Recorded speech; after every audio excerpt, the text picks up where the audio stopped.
Bengvar Mizo YouTube channel a kan lo lom vek a chu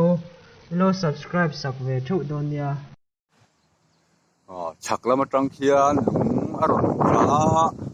izan lan lai vela khan bike dan lai chu hian del cheru mai ni ham hring nen turu khop mai ei a bike hi asom ne ngang mai a tin a hmunai hian hei thisen luang se zui mai boka kan omna tanga chakluk hi ni a durtlang leitan thlen chhouma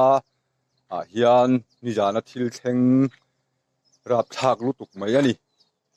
in hei lung te pawh lian khop mai del tu hi hei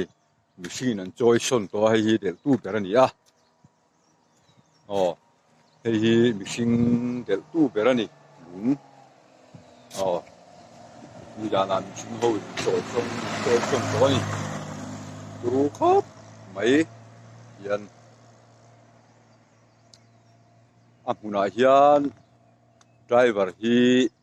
a boral ngal chia lo dewa damdawi in lama phur phei ani a chanchin ero tun thleng hian la hriat lo ni dam chuak mel lang thei pon a rin om lo e tui khop mai hei ni jan thil thleng ani e kan ron news update ani